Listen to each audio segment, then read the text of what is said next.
Mga kaibigan, isang magandang umaga sa inyong lahat. Narito na ang isang programang inyong mapapakinggan.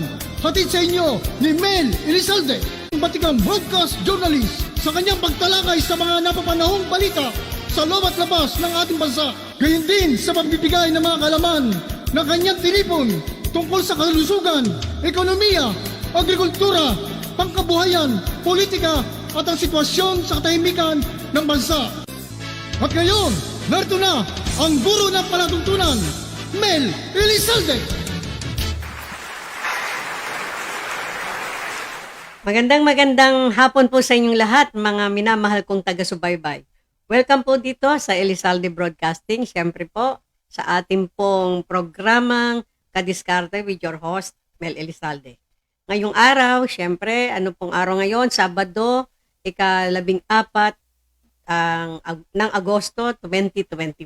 Ano po? Sana po ay nasa mabuti tayong lahat na kalagayan.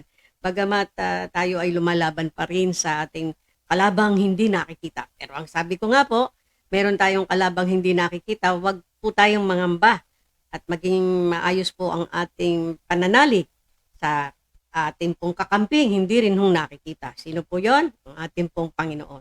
So, alam niyo po, mga kadiskarte ko, ako po'y natutuwa sapagkat siguro ay napanood nyo na sa ating Facebook at YouTube channel yung ating pong mga bagong nakasama. Sila po ay palagian na nating makakasama at alam ko po magpapasaya sa inyong lahat. Kasi alam niyo po itong mga makakasama natin at lalo sila po ay makakasama na nating palagian. Walang iba po kundi si Kuya Sander Tejada. Yan, sa kanyang programang Kwelahan, Kantahan, Kabataan. Ako, marami ho kayo matututuhan dyan at mag-gimmick po yung broadcaster natin na yan at masayang kasama. So, abangan nyo po sa mga susunod na mga araw itong linggo na to. God willing, wala po tayong mga magiging problema at magiging masaya po tayo. Siyempre, kasama po natin kayong lahat at yung mga programa po nating bagong iaalay sa inyo at madadagdagan pa po yan, no? At may mga sorpresa po kaming ibibigay sa inyo sa mga susunod na mga araw itong darating na week at sa mga darating pang mga weeks. At gayon po, another announcement. Opo, ano po yon? Ang inyong pong lingkod ay merong katambal o meron po akong katambal sa programang Gapo. Well, alamin po natin kung bakit ang ating pong programa ay pinamanggatang Gapo. Ang makakasama po namin dyan, makakasama po natin, walang iba kundi ang batikan din po nating kasama, walang iba kundi si Ka Jerry Games. Yan. Ako talaga ho, hindi lamang ho ito magaling na broadcaster, magaling pa humanunulat ng tula. At impronto, pwede ho siyang bumigkas ng tula na kung baga ho agad-agad makakapag-compose siya. Yan po ang isa sa mga makakasama natin patuluyan sa mga darating na araw this coming weeks. At yan po mga kadiskarte. So, ngayong araw, alam nyo naman, nung mga nakaraang araw din, ay bumulaga sa mga pahayagan, sa radyo, television, ang tungkol sa, sa DOH, Department of Health, na kung saan sila ay kine-question o imbestagahan ng COA, no, tungkol po sa 67.3 billion pesos sa sa paggamit ng sa COVID-19 fund.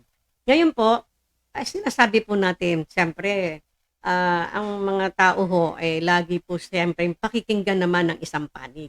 No, dahil sa interview po ni Secretary of Health, Secretary Duque ay sa isang radio station napakinggan po natin at muli naming isisiwalat sa inyo ang kanya po namang version o ang kanyang sagot dito sa kanyang aligasyon sa pagpapaliwanag niya ni Secretary of Health Duque sa mga aligasyon na delayed risk allowance ng mga frontliners. No po, ito sinabi niya ho sa kanya. Mula kay Secretary Duque, napansin daw niya na hindi yata pinapansin ang side ng DOH on health on workers issue ng Kongreso. Yan po ang sabi.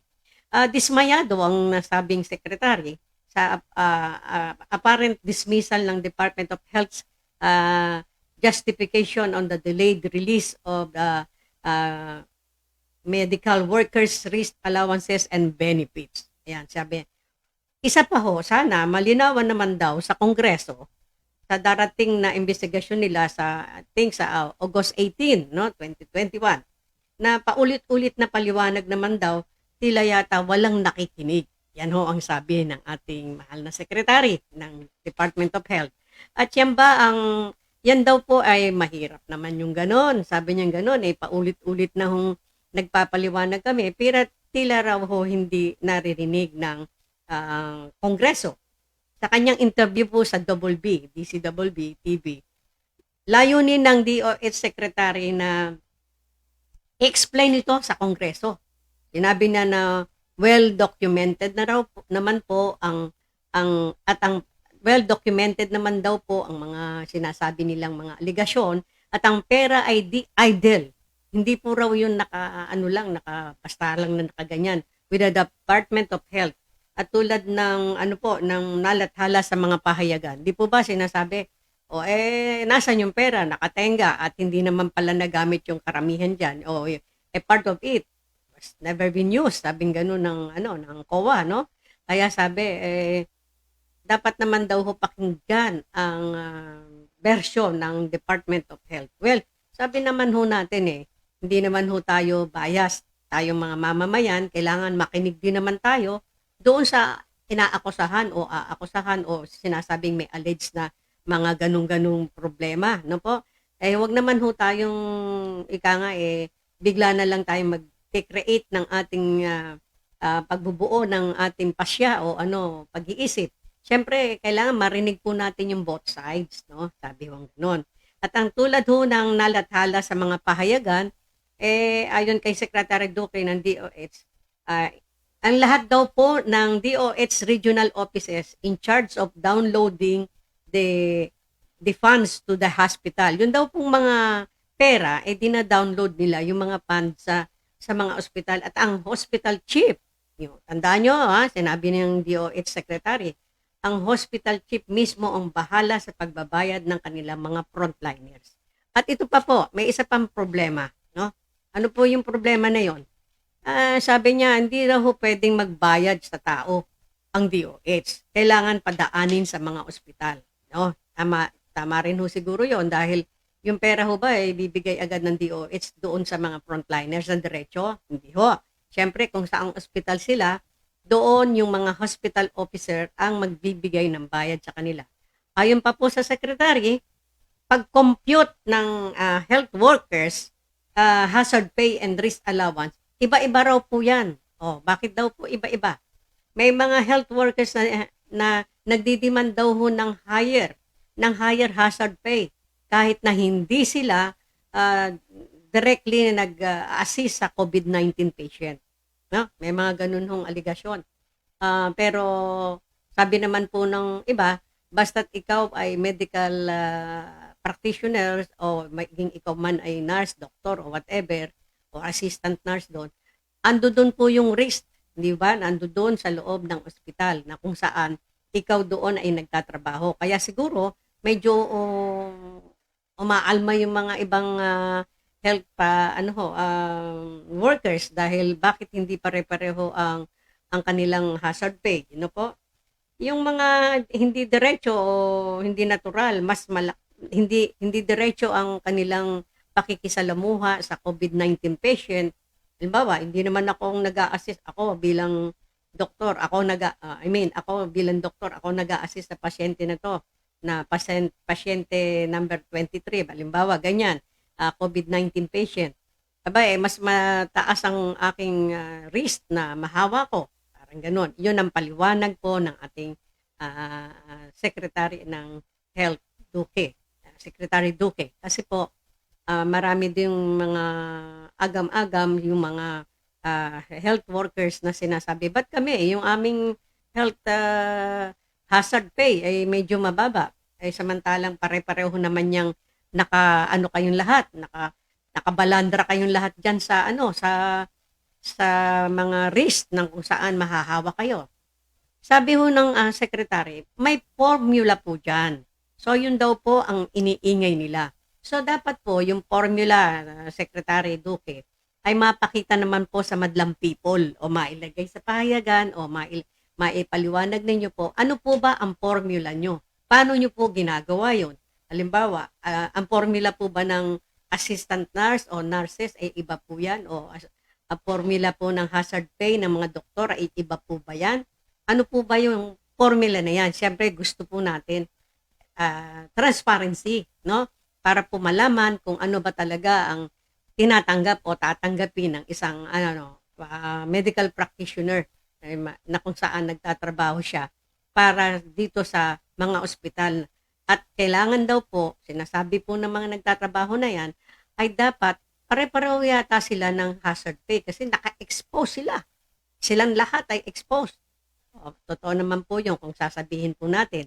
Pero yung katwiran nyo naman po na yung diretsong naka-expose sa COVID-19 patient ay kung sinasabi ninyo na mas higit dapat na much higher ang kanyang hazard allowance, well, sana po ipakita ninyo sa madlang people, sa atin po, na kung paano ninyo yun ginagawa. Ano ang inyong formula? Ano po ang formula ninyong ginagamit para po sa pagko-compute ng pagbibigay ng hazard pay sa mga ano po na yan, medical frontliners. Ayan po, no, sinasabi. At sinabi nga po ng Senate Blue Ribbon Committee will be held on Wednesday, August 18, 2021. Sabi nyo, a motu proprio investigation into alleged deficiencies na nakita ng COA. Ayan nga po Nasa dyaryo po yan nung nakaraang linggo pa. Pero dahil nga po nililinaw natin at sinasahing papawid natin itong version naman ng DOH sa pamamagitan ng pagsasabi ng mga katwiran ng ating Secretary of Health Duque na ito nga ho pinapaliwanag niya kung paano isa rito yung mga pagko-compute ng ng allowance, risk allowance o hazard pay ng mga frontliners. So, mga kadiskarte, wala po yata, tila po walang katapusan ang mga aligasyon na ibinabato sa DOH. Kung kaya't ang mamamayan ay nag-aabang po na much explanation po para makita naman natin kung ano ang talagang version at totoong nangyayari diyan sa DOH. At sinasabi nga po nila, sinabi po ng COA na yung kanilang mga dokumento ay hindi dumaan sa proper dapat na sa proper dapat na daanan ng mga papeles o hindi yung kanilang mga papel ay tila may mga pagkukulang. Kung kaya't sa lalong madaling panahon para mabura po ang agam-agam ng publiko ay sana maipakita po ang lahat ng ito sapagkat napakalaking halaga po ang nai-involve dito. Isipin niyo po yan 67.3 billion. Napakalaki. Hindi ho tayo nag-uusap sa milyon, bilyon. Alam niyo naman po ba yon? Ngayon, panahon na ngayon na naman, pataas na naman ng pataas. Ayon sa survey, ang mga biktima po o mga na nagkakaroon na naman ng infeksyon dito sa virus, COVID-19 virus, Kung kaya't sa ngayon, ang mga tao ay lalo namang nangamba at talagang nagsuguran sa mga vaccination center. That is one reason kung bakit po nagkaganyan. Kasi nga po, yung lumabas na mga survey na kung saan bumalik na naman ang COVID-19 at mas matindi, mas mabigat, mas very strong ang kanyang pagpapahawa sa mga kung saan, halimbawa, yung biktima nagkaroon ng COVID-19 at sa bawat biktima po ay 4 na beses o 5 ang kanya agad nahahawahan mga personahe. Ganyan nung kabilis. Kung kaya't yun na nga. Ngayon talagang nakikita po natin na ang lahat halos ay gusto nang magpabakuna. Kaya lang medyo nagkakaroon na naman tayo ng another problem. Yung ating pong mga bakuna ay medyo nagkakaroon po ng ano ho, ng pagkukulang, I mean, na hindi ho masyadong nasusustentuhan ang mga bakuna natin sapagkat siyempre naghihintay pa ho tayo ng mga bakunang darating sa ibang bansa, ano po? Eh, lahat naman po yan ay ginagawa ng ating pamahalaan. Kung kaya't wag ho tayong mangamba. Siyempre, hindi naman ho alat biglaan yan. Ano? Kaya nga, ginagawa ho lahat ng paraan para ho lahat ng tao ay mabakunahan. Pero marami pong mga agam-agam at mga maraming, kumbaga, mga sabihin ba natin, fake news na kung saan may mga paninira sa mga vaccines. Hindi ho natin maitatatwa na maraming lumalabas sa social media, sa mga tabloid na kung saan may mga news na di ho natin alam kung yan ay fake news or whatever, no? Kung saan nila pinagkukuha yan. Well, sa harap ng ganitong mga problema, ang mga tao po ay nararatel. Tayong mga mamamayan, hindi po natin alam ano papaniwalaan ba natin talaga to o ano ba talaga. Yan, kung ano-ano po. Yun hong, may mga kaibigan po ako na gusto nang magpabakuna pero nagdadalawang isip pa minsan, no? Yun namang iba talagang sabi niya, ano na raw, bahala na raw. Biro niyo yung salitang bahala. Ibig sabihin, pag sinabing, sige, magpapabakuna na ako, bahala na. Hindi ho buo ang kumpiyansa ng isang taong magpapabakuna pag lumabas sa kanyang bibig yung sinasabing bahala. No? Bahala. Bahala na. Tatawid ako. Kayo, pagtawid, nasa gasaan. Yon. Kaya ibig sabihin, hindi po siya talagang determinado o hindi niya tiyak kung ano, kung maliligtasan ba niya o kung kaligtasan ba ang kanyang pupuntahan o disgrasya. Kaya nga, nais pong pawiin natin ang mga aligasyon na to o yung mga agam-agam sa puso ng mamamayan. At ang gobyerno lamang ang tanging pawi nito sa pamamagitan ng mga katotohanang mangyayari sa mga nabakunahan. At sinasabi po naman po ng ibang mamamayan, marami daw po ang nabakunahan na kung saan nagkaroon ng mga epekto o bad effect sa kanila na kung saan hindi naman daw ho na nalalathala, parang gano'n. Meron nga ho akong nabalitaan na kung saan yun nga, biglang nagkaroon ng sakit ang kanilang magulang dahil yung sinasabi daw nung after na nabakunahan, kesyo ganito nangyari. Well, ang lahat po ng yan ay hindi natin mapapatunayan not unless na tayo ay pumunta sa ospital at talagang magtanong at ipaimbestigahan o whatever para sa paglilinaw ng lahat. Para sa kalinawan ng lahat, hindi lamang pa inyong pangsarili lamang, kundi sa pangkalahatan. No po?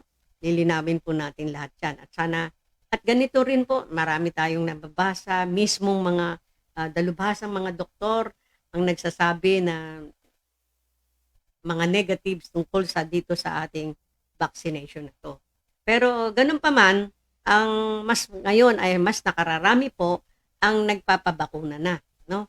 Dahil nga po sa mga kumalat na mga aligasyon at siyempre kaugnay din po diyan yung ayuda, no? Kung natatandaan nyo, mga kadiskarte ko, sinabi agad doon na no ayuda, no vaccine, no ayuda. Kaya po, yun ang isa sa mga dahilan na dumagsa ang mga tao sa mga vaccination center. Kung kaya't nagkagulo, no? Dati nga po may mga walk-in pa diyan eh. Ngayon, sa bawat barangay, sa bawat distrito ay wala na pong walk-in na sinasabi. Lahat po ay mga taga roon na talaga. Kahit masyado nilang minomonitor yan, no? Kaya nga mga kadiskarte ko, kung kayo ay talagang magpapabakuna na at sigurado na, wag sanang mamutawi sa labi nyo yung bahala na. Kasi nga po pag sinabing bahala na ano yung bahala na gang? Ibig sabihin nun parang napipilitan lang kayo, di po ba? Dapat yung kumpiyansa kayo na kaya kayo magpapabakuna dahil kayo ay maliligtas na mahawa sa COVID-19 virus. Di po ba? So yan mga kadiskarte at sana po ay makadagdag sa ating mga kaalaman yung ibinigay sa inyo ng inyong kadiskarteng Mel Elizalde. At nakikiusap po ako at sinasabi po sa inyo na huwag niyo pong kalilimutan i-like, i-share tayo ang Kadiskarte, ang Elizalde Broadcasting sa ating YouTube channel at sa ating Facebook channel. Pero bago po tayo maghiwa-hiwalay, yan, hiwa-hiwalay na naman natin pinag-uusapan no po, pero pansamantala lang lagi.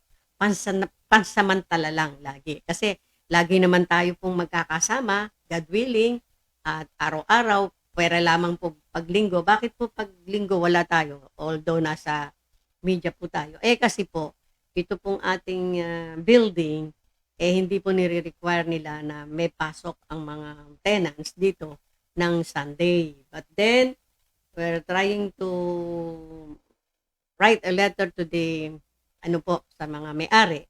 Titignan po natin kung mapagbibigyan tayo para even Sunday, magkakaroon po tayo ng programa.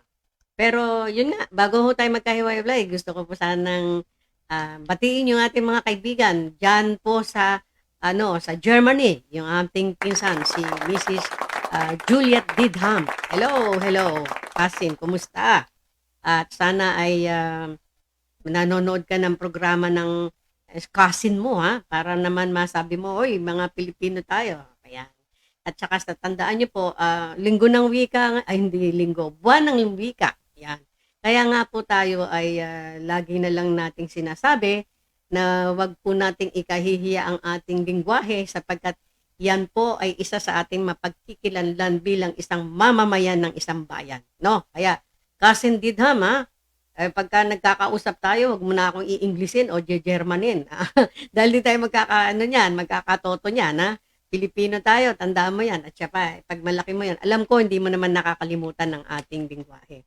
Ganun din po sa aking ka-classmate dyan, sa classmate ko sa high school po, dyan sa Ontario, Canada.